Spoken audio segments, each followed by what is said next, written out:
And I have to say, in the past couple of days, the news has become more and more worrisome in terms of the direction of Hurricane Lane, both in terms of strength and the northerly direction of the hurricane.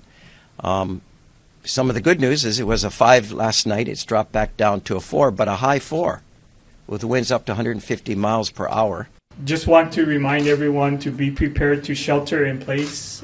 14 days of food and supplies and water, medicine, other necessities that they would have. For commercial harbors, we are in the process of closing the commercial harbors and assuring that ships can either vacate for safety or stay in place. Harbor notices have been sent out to all vessels that they need to vacate prior to the storm unless they have written authorization or for an exemption.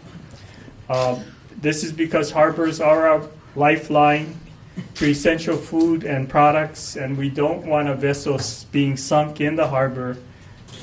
Drivers should check conditions of roads because they could be closed at any point for health and safety reasons. And as always, people should not go through flood waters.